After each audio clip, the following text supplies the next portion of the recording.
بسم اللہ الرحمن الرحیم۔ مسائل تجوید القرآن نشست نمبر 3۔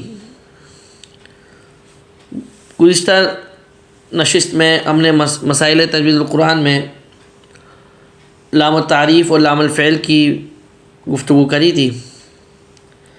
آج کی نشست میں مسائل تجوید القرآن کے حوالے سے نون ساکن اور تنوین اظہار کے حوالے سے بحث ہوگی۔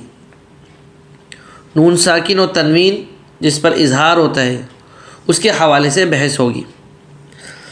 سب سے پہلے اس بات کو سمجھیں کہ نون ساکن کس کو کہتے ہیں اور تنوین کس کو کہتے ہیں۔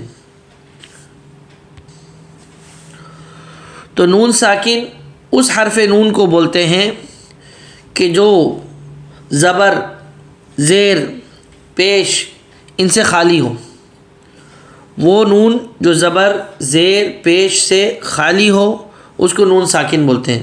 جیسے ون حر، ون حر۔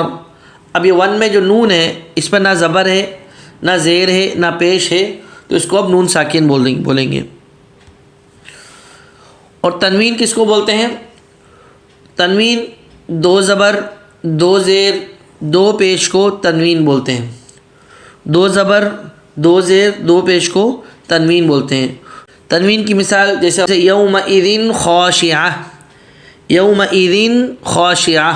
ابھی یومئذ میں ذال کے نیچے جو دو زیر ہیں اس کو تنوین بولیں گے۔ اسی طریقے سے نارن حامیہ، نارن حامیہ، را پر جو دو زبر ہیں اس کو تنوین بولیں گے۔ اب آپ نے نون ساکن اور تنوین سمجھ لیا۔ اب سمجھیں اظہار۔ الاظہار، اظہار۔ اظہار کے معنی ہوتے ہیں بیان، البیان۔ یعنی تجوید میں اظہار بولتے ہیں کہ حروف کو نکالنا اپنے مخرج سے بغیر غننے کے ظاہر کرتے ہوئے۔ اظہار کے کیا معنی ہوتے ہیں؟ کہ حرف کو اپنے مخرج سے نکالنا غنہ کیے بغیر اور ظاہر کرنا اس حرف کو بالکل، یہ اظہار کے معنی ہوتے ہیں۔ اب نون ساکن اور تنوین میں اظہار کب ہوگا؟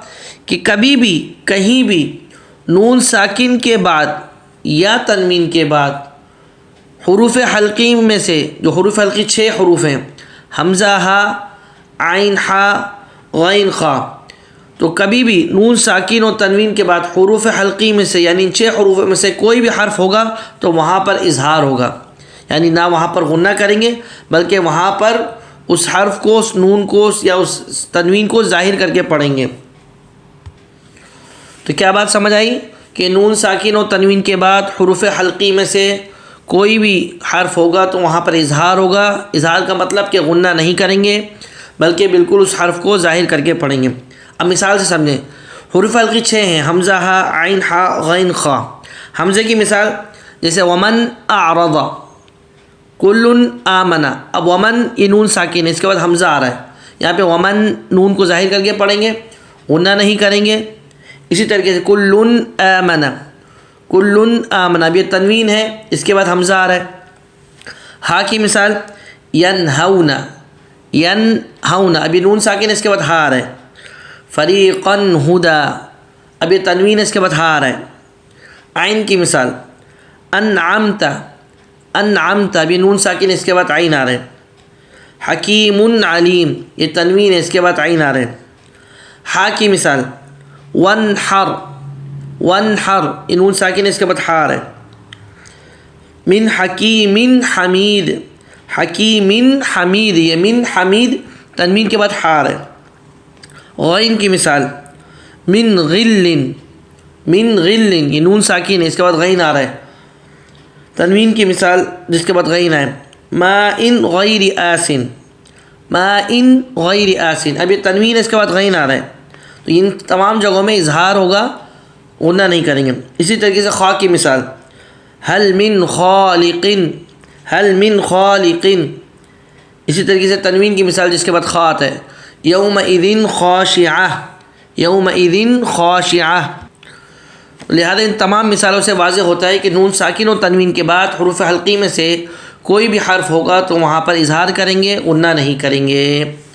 آخر میں ایک وصیت یاد رکھیے، ادع الی سبیل ربک بالحکمۃ والموعظۃ الحسنہ، کہ اپنے رب کی طرف بلائیے حکمت کے ساتھ اور اچھے وعظ و نصیحت کے ساتھ، اچھی اور پیاری باتوں کے ساتھ۔ اللہ پاک ہمیں ان باتوں کو سمجھنے اور عمل کرنے کی توفیق عطا فرمائے۔ وآخر دعوانا ان الحمد للہ رب العالمین۔